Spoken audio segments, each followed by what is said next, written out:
or even in SM, kalalagay na students ay tinatanong yung group namin. Our group is Northcon. We are Northcon. Kami yung group ng influencers na nag-i-study kung okay ba na ganito gawin or ganun gawin. The thing is, we usually recommend micro-influencers as compared to influencers na ang kanilang following ay 100,000, 500,000 or something. Pero ang majority ng network nila wala naman sa Baguio City. Okay, so how do we do that? At the restaurant kung mag-open to KM5, kailangan to influencer. At kita kami to influencer na lokal. A micro-influencer, uri pa 5 or 10,000 lang di following na data. Pero, kaya niyang dalhin yung tao sa pwesto mo. That's one. Second, pag-aaralan din natin yung capacity to buy or capacity to purchase. Uri pa 500,000 ti followers na dito yung influencer. No ti kaaduan ti crowd na from 15 years old to 19 years old. Capacity to purchase. Capacity to buy. Dawat pa lang na kita ti porta kinilanan da. Diba? So, I would rather get an influencer with a network of 10,000 pero ang network niya nasa 30 to 50 years old. People who can actually afford to buy. So these are the things that we consider when we get the services of influencers. We study kung ano yung meron sa kanila. Not on the numbers. Hindi sa dami ng pag tinignan mo yung, oy, meron siyang 200,000 followers, so what? Pagkakaperahan ko ba yan? Diba? There are factors that we study kung kukuha tayo ng mga katulad nila. Next. Social media marketing. Yan. SOCMED. SOCMED platform serves as the backbone of digital marketing in the Philippines. It's offering a cost-effective and impactful alternative to traditional advertising methods. With the country boasting a massive number of active users, businesses have a golden opportunity to boost their presence and connect with potential customers. So before digital marketing, SOCMED tayo pa lang. Social media marketing / visual marketing, yun yung uso before the pandemic. After pandemic, pumasok na lahat digital marketing. Sinmadot ti tao, kahit na puro shortcut, pumasok ang digital marketing. Okay. After social media marketing, yung user-generated content. Authenticity reigns supreme. By incorporating content such as testimonials, reviews, and social media posts crafted by consumers, brands can foster trust and enhance engagement. This one is a practice na ginagawa namin. If I will show to you later yung mga pages namin, karamihan ng marketing na ginagawa namin, testimonials. User-generated content. Ano ba yung user-generated content? Pag ako, nakakain ako nung prinito ninyo na... Chapsuy. Ano na? Chapsuy. Chapsuy? Yes, sir. Carrot. Chips? Yes. Chips. Yeah. Pag ako, nakatikim nung prinito nyo na chips, and I appreciated it so much. Okay? Ipopost ko sa sarili kong account. And then, sasabihin ko ang sarap ng gawa ng mga taong ito. Tikman nyo rin. That's user-generated content. Yan yung type ng marketing na walang tatalo. Kasi, ako mismo yung nag-decide noon. Okay? User-generated content, ang sarap niyan kasi libre yan eh. Hindi mo naman babayaran yung tao para yan, siya mismo nagkusang loob. Pag madami kayong ganon, kunin nyo yung mga responses nila, gamitin yung pang-market sa inyong sariling Facebook profile or pages. Ang lakas actually nun.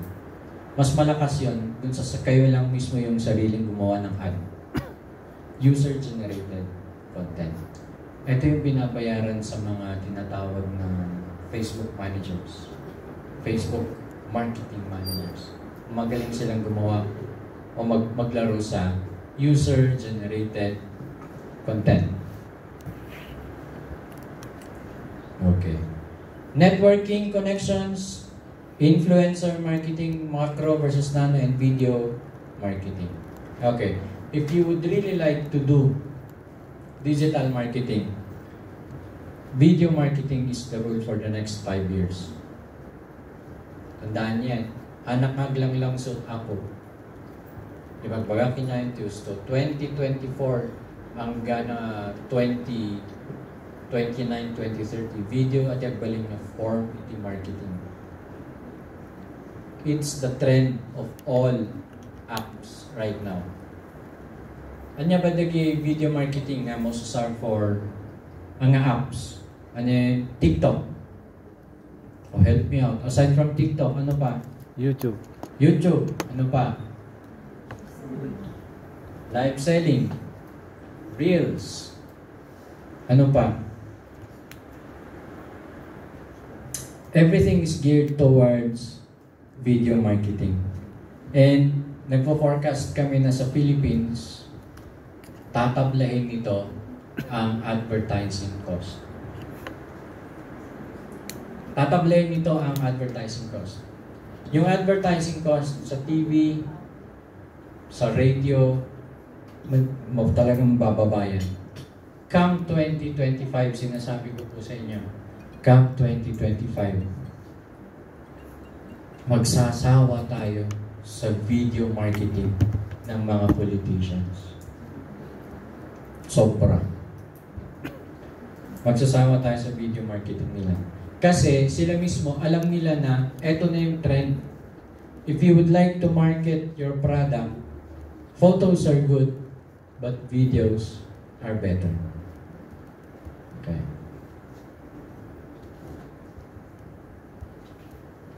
Short form videos dominate digital space. So, tinanong ko kanina, ano ba yung mga short form videos? Tapos, authentic content over highly produced videos. Alam nyo, ito yung, sa forecast namin, ito yung magiging trend. Mas gugustuhin ng mga tao yung low cost, low budget, pero tunay na video, kesa yung may mga whoosh-whoosh, Indian, Korean, melodramatic style. Nakita na yung ganun? Diba yung kinakantsawan nila? Yung babarilin yung Indian.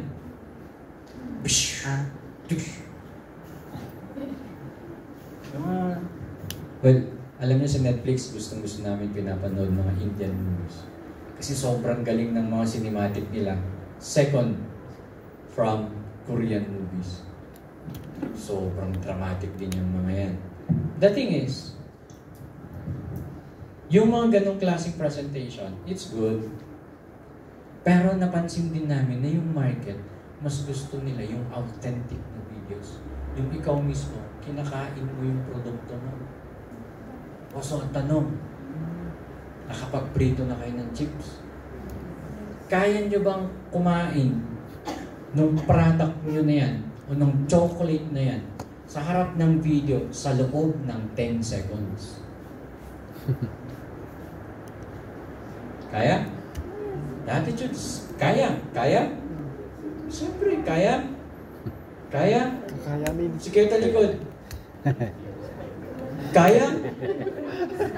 With feelings pa. Very good. Kasi ganyan na pala yung gusto ng mga bumibili ngayon. Ikaw mismo, ipakita mo na gusto mo yung product mo. Ano yung premise mo kanina? Kung hindi nyo kaya magbenta, huwag na kayo mag-negosyo. Kung hindi nyo kayang i-promote yung sarili nyong product, huwag na kayong tumuloy. So, ang gusto ninyo, gawin ninyo, tapos iba na yung magmamarket, ganun. Wow, yaman ninyo, ha? Kung ganun yung feel nyo, congratulations.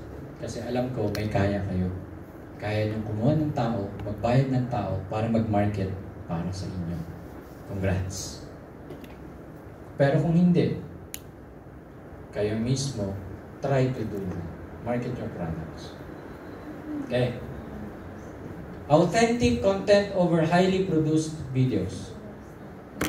Authentic storytelling outshines AI in video content. Ito naman yung masaya. Kasi right now, pwede kang gumawa ng video mo sa AI lang. I-type mo lang kung ano yung gusto mo lumabas, gagawin na. In fact, sa Canva, meron din ganun. Madami rin ako actually content na AI generated. Okay? Paano namin ginagawa yun? Simple lang. Kukuha kami ng Bible quote, Romance quote, date quote, or whatever ma-wisdom quote. Copy.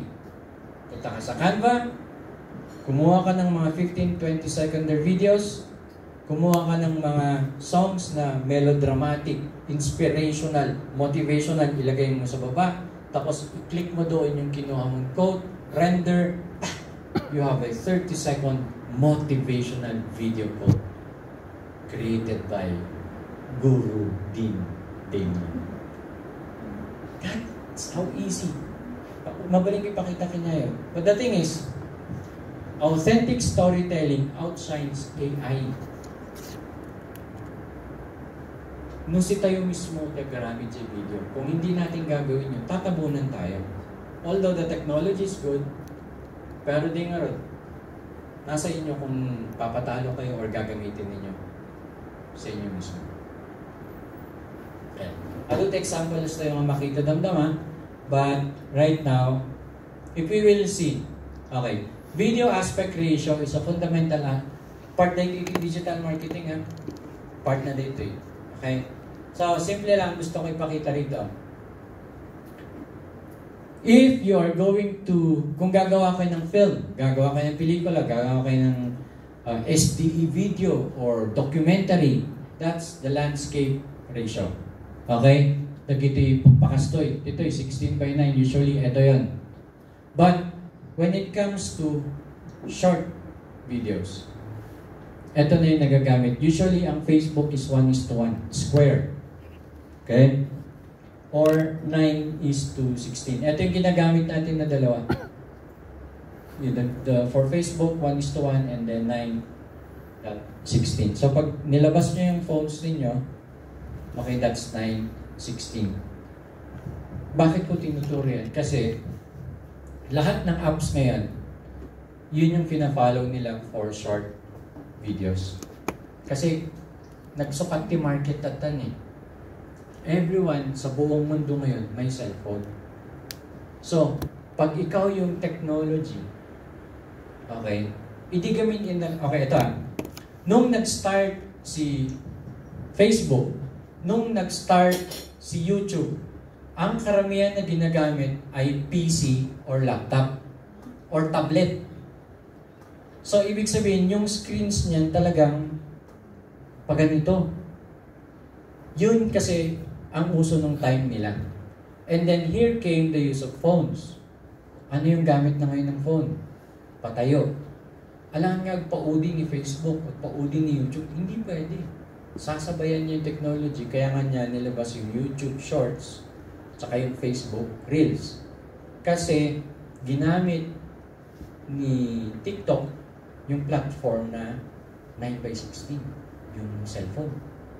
Eh nakita nila na, ay putya, cellphone ang dala ng tao ngayon sa buong mundo. Hindi laptop, hindi PC. So everything is shifting sa paggamit ng phone. Lahat ng technology isasaksak nila sa phones natin.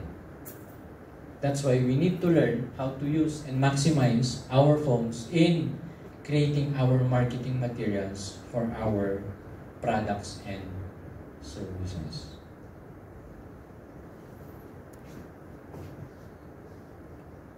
Okay. Ano, gagawin pa ba natin to? Hindi na. Before ko kayo i-congratulate, ayan, papakitaan ko kayo ng examples.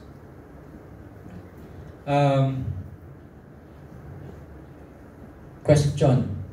Napadpados yun bang video marketing? Please do. Mauti tayo ng tayo nga aramidin data. Photos are good. I teach photography, by the way. Photos are good. But, admittedly, kailangan nating sabayan ng video marketing. Yan yung future. When it comes to digital marketing, ang daming pwedeng gawin dyan. Pero ang pinaka number one is visual and videos. And show you some examples.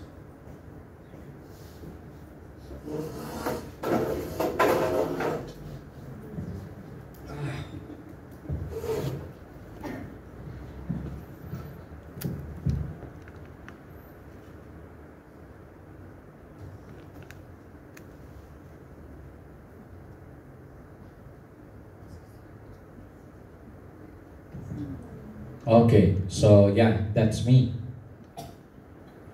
Nakita niyo yung title ko? O masyadong maliit?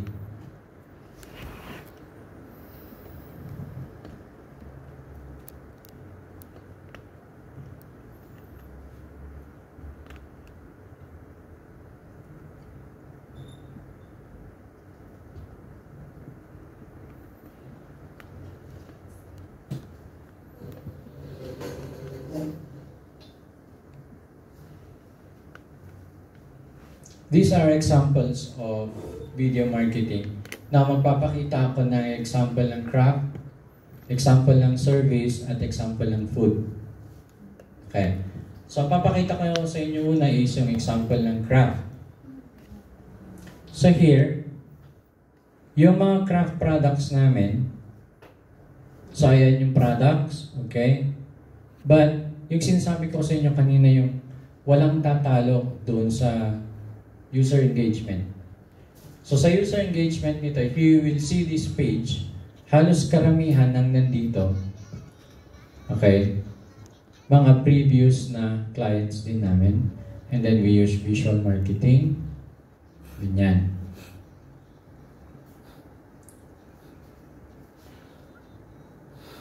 Yan. So, kami, yung products namin sa craft, we do our own content, we do our own videos, our reels, plus, ang sobrang nagpapamarket sa amin is yung clients mismo. Pag sila nagpo-post sa kanilang pages, pinapaalam namin na profiles na pinapaalam namin, can we use it for our marketing sa page? And they like it, they say yes. Okay, so pag titignan natin lahat yan, yan, mga previous clients lahat. And of course, yan.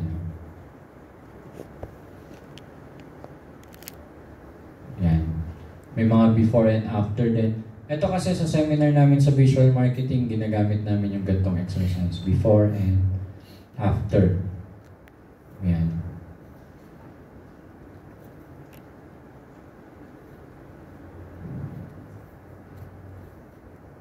Okay.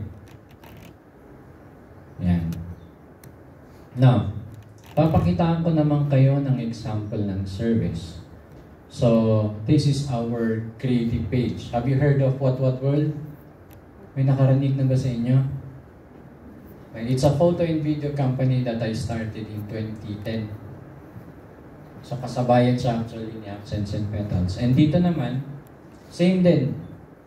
Yung mga videos na ginagawa namin sa mga clients namin, yun din yung nagmamarket sa amin. Okay. So, part siya ng user engagement. So, pag titignan natin, ayan. This one was a video dyan sa Shilan.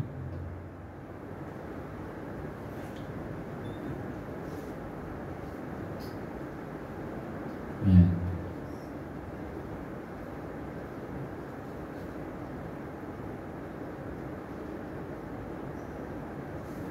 Very heavy sa video actually, ang page na ito.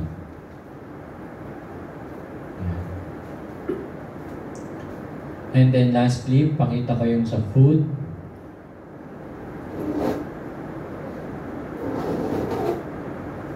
Oh, grabe tituto.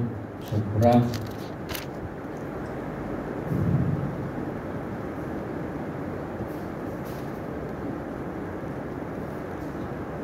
Wait. Segwayan ko lang sa YouTube. Meron akong papakita.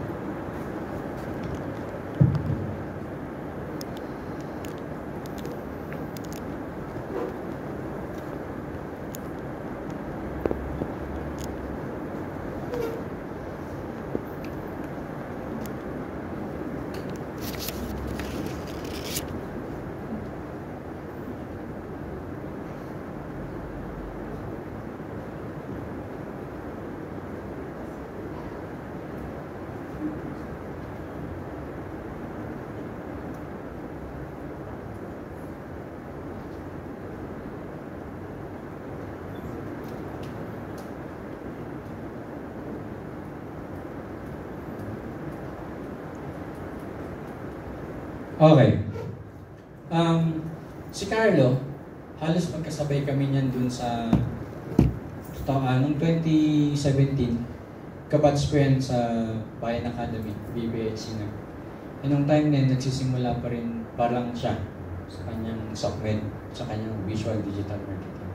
Pero ginawa niya yan, actually, ang dali nung ginawa niya, tapos sumikat siya. Ngayon is one of the resource speakers when it comes to plants, herbs, and gardening sa Pampanga. Now, kung titignan natin, tayo dito mismo, kaya natin gawin yung ginawa niya. It's just a matter of acceptaran tayo ngayon yung form of marketing ngayon sana. Sample.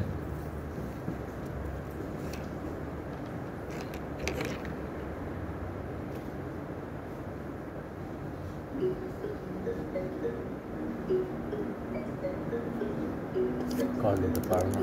Hello everyone, today tuturuan ko kayo kung paano magtanim ng pechay. Ang pechay ay isa sa mga madaling... Question.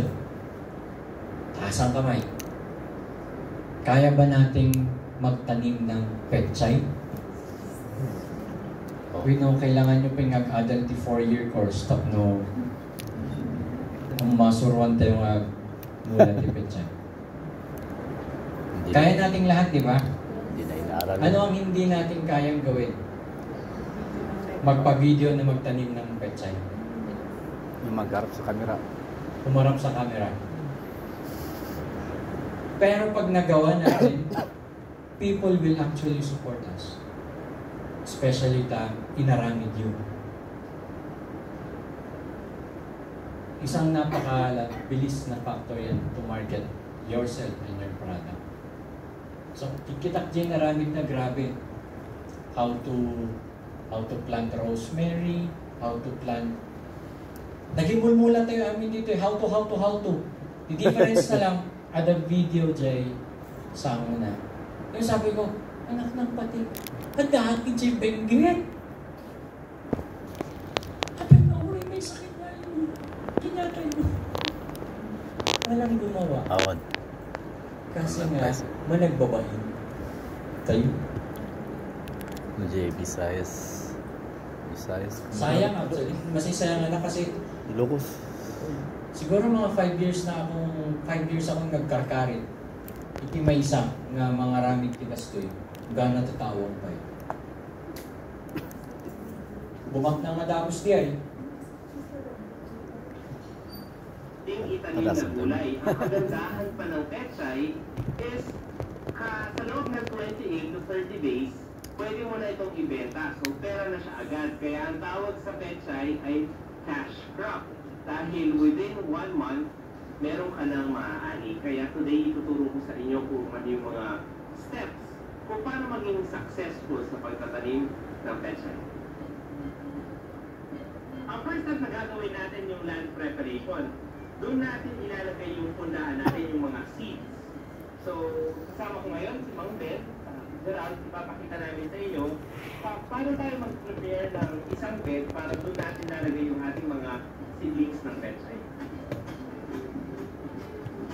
This is the first step. Bubungkalin namin yung lupa. Sabsabali nagaday jay baba. Para siyang sandy.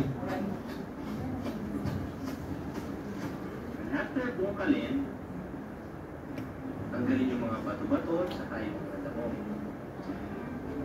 Yung mga kakalikay, tanggalin ang mga damo. Forward ko lang ha. Pag magta-transplant ng pechay seedlings, make sure na basa muna yung soil. Problem kapag nagtatanim ng pechay sa taglan.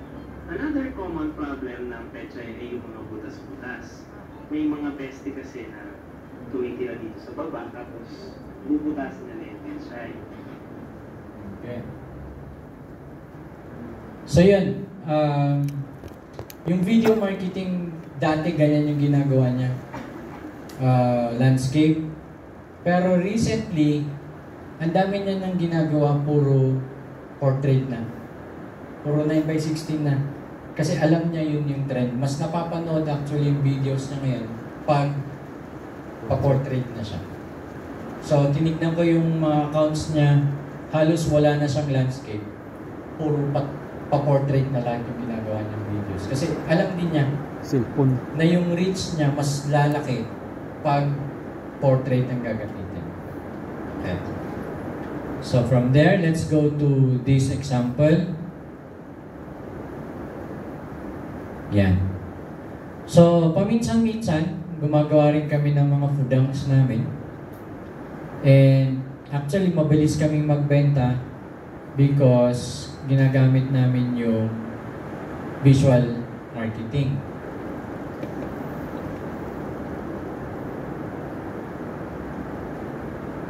Ayan. Hindi mahirap gawin yan. Nag-stage kami. So, that's for pre-selling. Ang idea kasi dapat is we do pre-sell, hindi yung meron na yung product. Without doing pre-selling, sinasayang mo yung opportunity to sell, to market. So, before ako magsabi na meron akong tinitindang cupcake, tinitindang siopaw, tinitindang whatever na gawa namin, pinipre-sell ko muna. Through short videos like that. O, diba? Ang dramatic. Actually, may ilaw dyan. Kinidot bilang di silaw, tapos kunyari may ilaw sa harap. Tapos nagmamasa gabing-gabi. Kasi naghahabol daw ako ng orders. There. So, mas madali mag-pre-sell pag actually meron kang videos. Ganun din actually sa inyo. If you would like to pre-sell, doon pa lang sa pamamalengke, dapat meron na kayong video. Kung hindi man video, kahit photo, okay lang.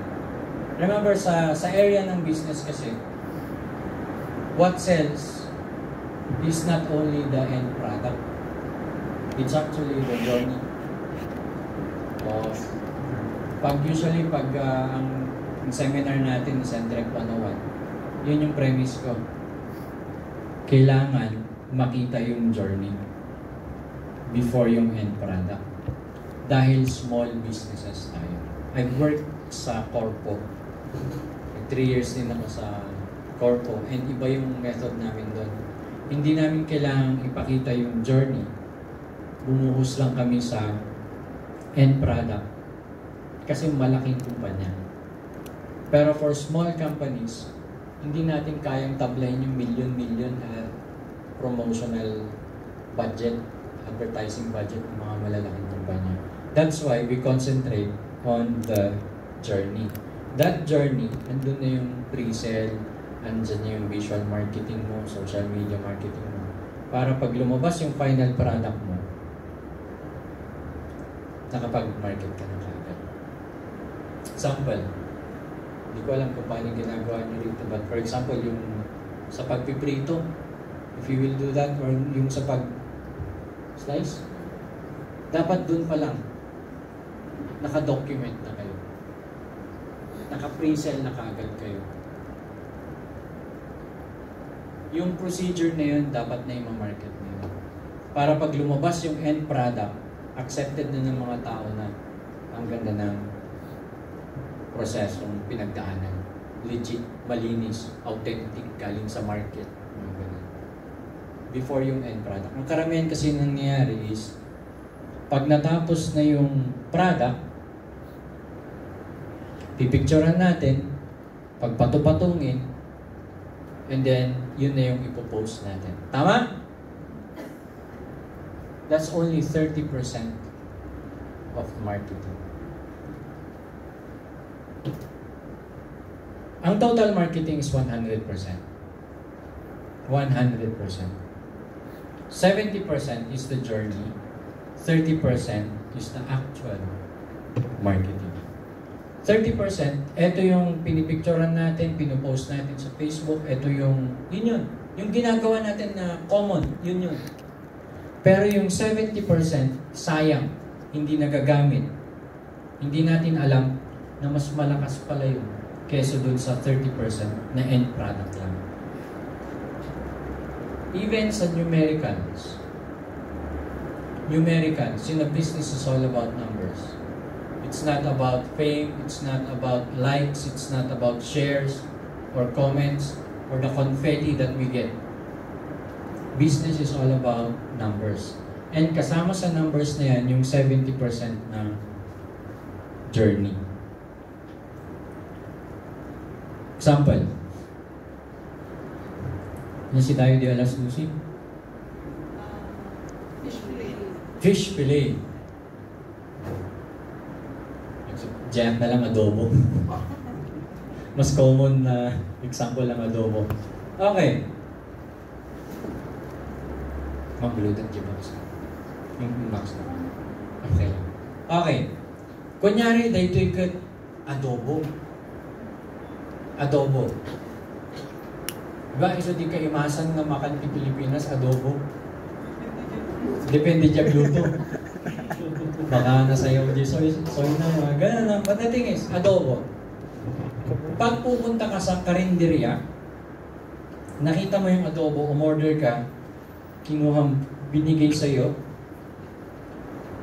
parang okay, adobo. Pero sa part ng entrepreneur, diagilak lako, manuti lako na. Usually manuti may sa order ti adobo tata. 80 sa turo-turo, 100, something like that. No pang student, 40, 50 niya, di tali pa pa dyan. Oo, kumakain ng sarap ng pancake doon. Anyway, that adobo is the end product.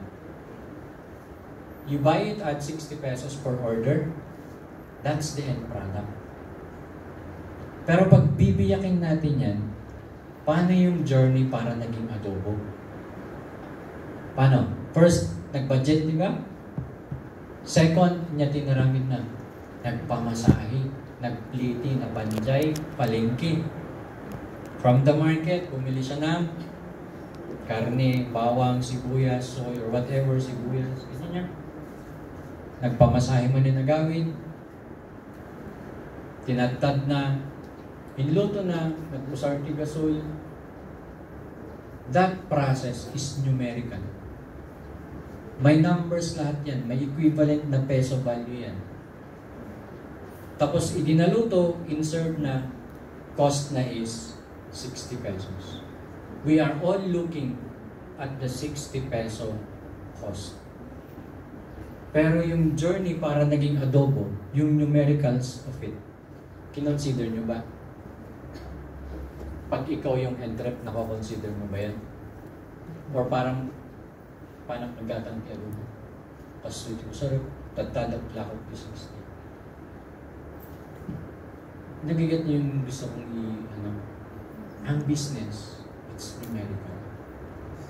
Kailangan i-consider natin yung journey, yung 70% na journey. Ang concentration kasi natin na yung remaining na 30.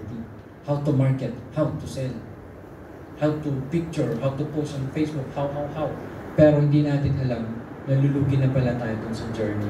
Kasing yung cost nito, yung logistical cost nito, parehas na pala dun sa benta mong 60 pesos.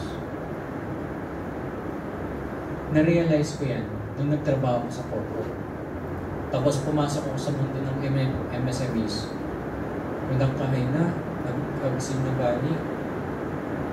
Ang laking difference pala pag kino-consider natin lahat yung gastos sa production, sa logistics, sa lahat.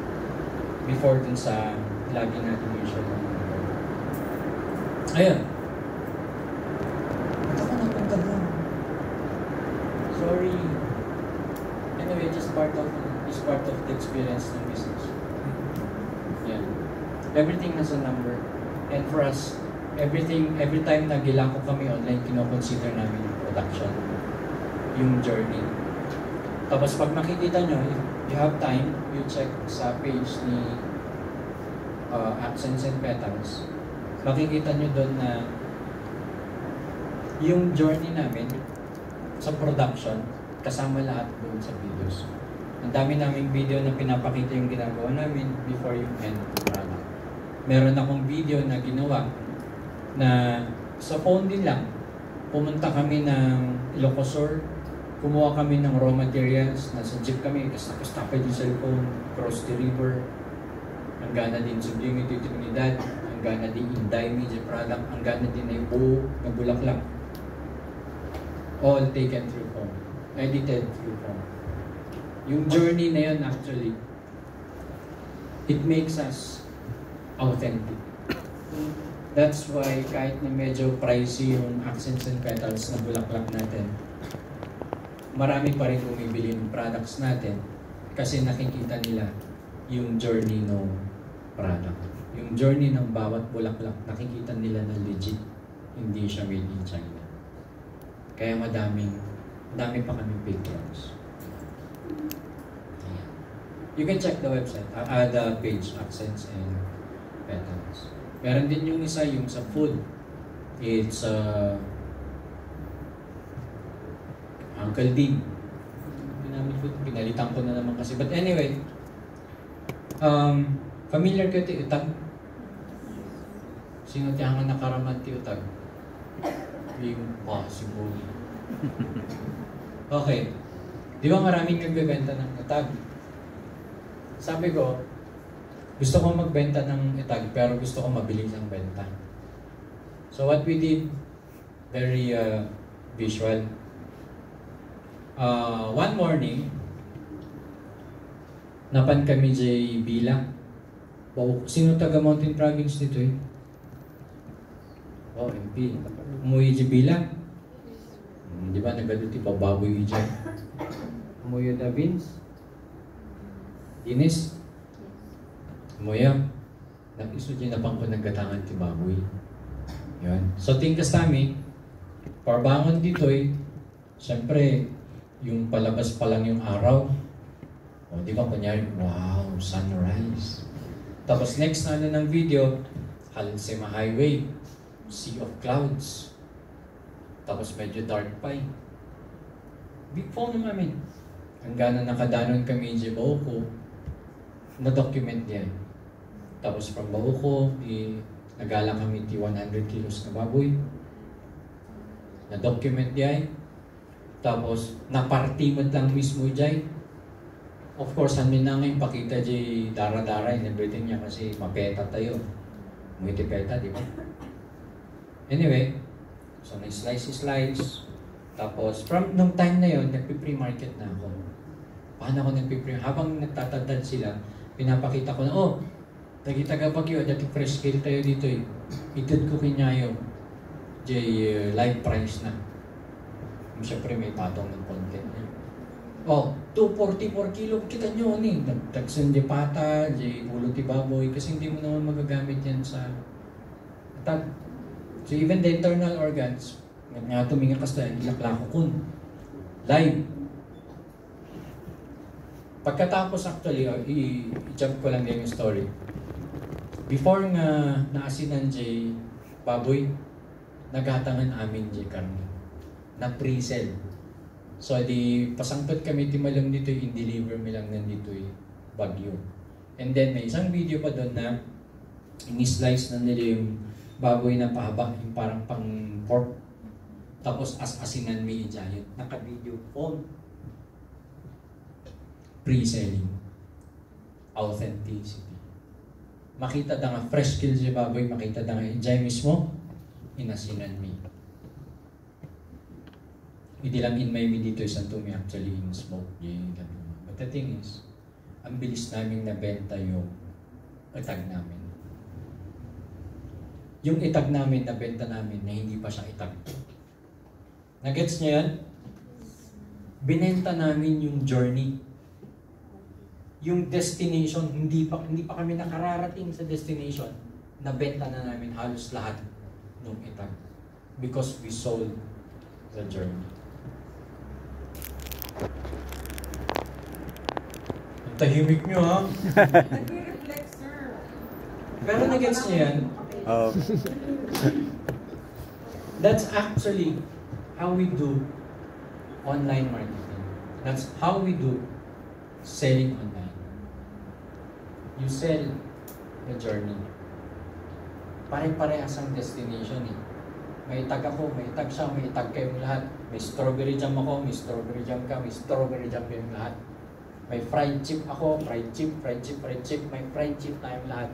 Pero mas makakabenta ako for sure. I will pre-sell using the journey. Huwag naman yung parang kinakain nyo ako.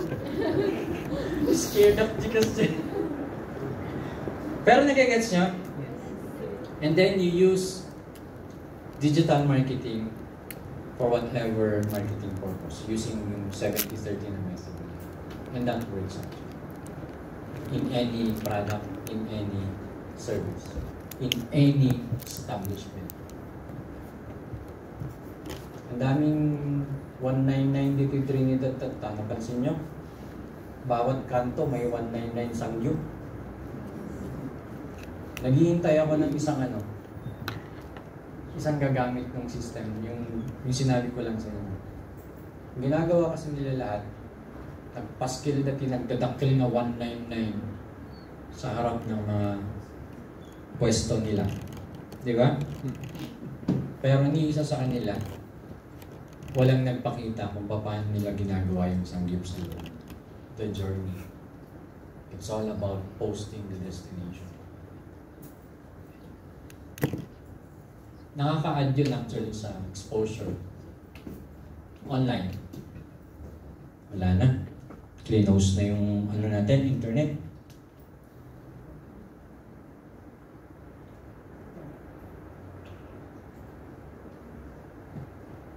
You are currently offline. Parang nabagyo yata. Nabagyo?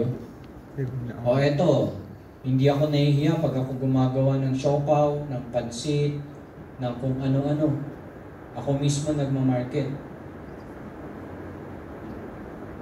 Kaya wala na. Okay. So that's me. I hope nga adati na pick up yun sa story after that. Nag-mix lang dagay na duma kasi part naman lang. That's authenticity. Oo, authenticity na talaga yun. So yun, if you have questions, we have 30 minutes or less. No other questions, you go lang. Anything about digital marketing? Social media marketing, Facebook marketing, or Entrep or whatever.